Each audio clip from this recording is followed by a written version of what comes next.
Ito na yung ano natin, kanina. Ito tapos na itong dalawa. Ito na yung isang bago. Nag-link na rin siya dito sa ating Gcash. Yan, nag-link na siya. Kinat ko na lang ang video kasi matagal maglagay ng mga wire. Kita naman nagli-link siya. Yung Node MCU at saka LAN module, galing yan dito. Tinanggal ko dito para siguradong gumagana siya. Para hindi masabing may problema yung Node MCU, LAN module. So, ibig sabihin goods sila. Yan, okay, goods. 10.0.0.1. Status lang tayo, add tayo. Then, extend. Points. Hulog tayo ng 10 bago. Yun. 10 bago, 20 ang trading Kunyari.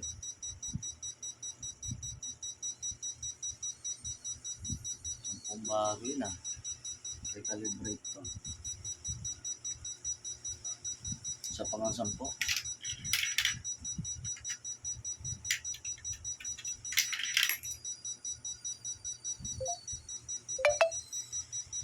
Yung isa tama yung reading. Yung bagong 10, mali ang reading niya. Reading 50 yan. Oo, tama naman. May times na isa pa nga 10 ulit.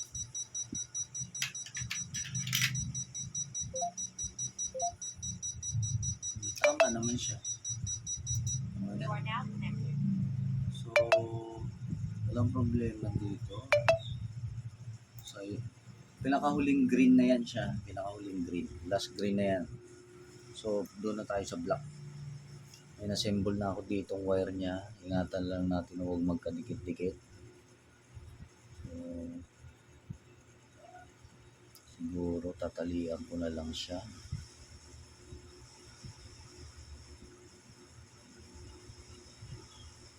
Tanggal na.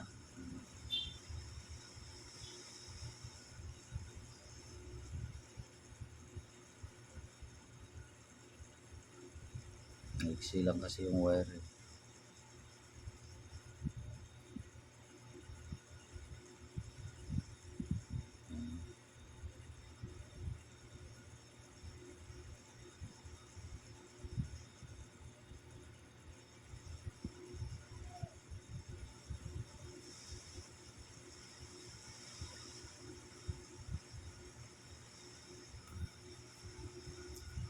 Ito yung kakabit natin sa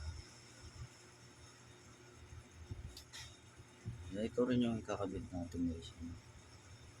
Ito rin siya.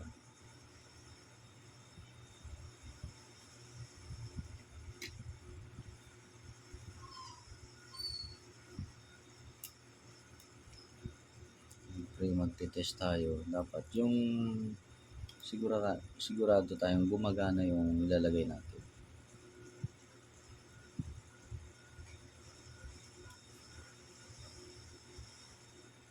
Yan.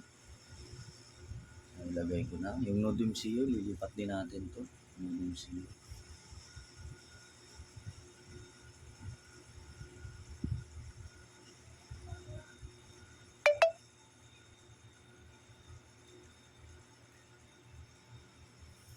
So, 10.0.0.2 ang Node MCU. So, ang signal niya ay nandito sa taas. Node MCU antenna. So, ganitong position.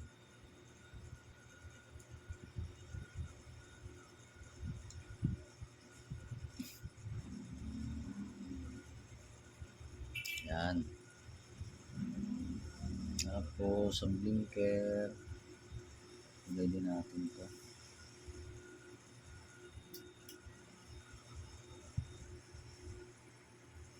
Same lang ang position nila.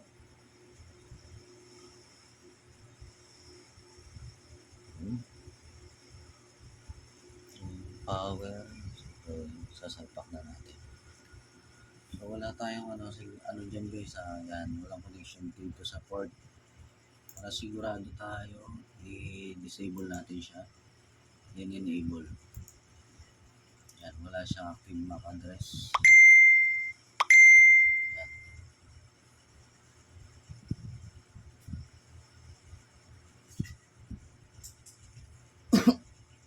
Wala siya. Power up natin.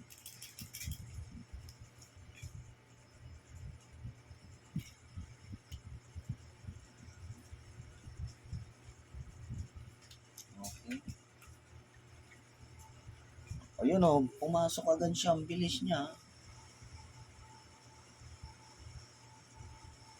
Oops, oops, oops.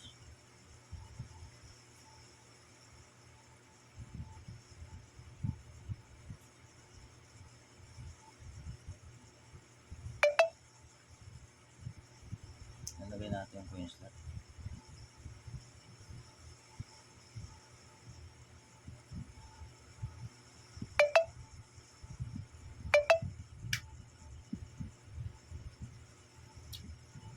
So, testing tayong maghulog. Testing tayong maghulog. Bilis ha. Oh, diyan kagad. Testingan natin maghulog. Okay. Ay. Okay. Ayan. Status. Masok agad siya yun. Extend tayo. Hulugan ulit natin ng 10 bago.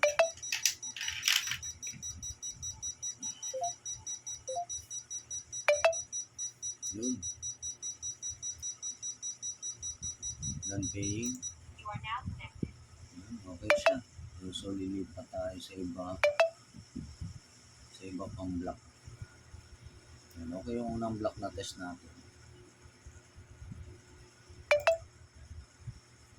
Gagawin natin, o-off na natin siya. Nawala na yung bridge port. Disable natin, then i-enable. Wala na yung active MAC address.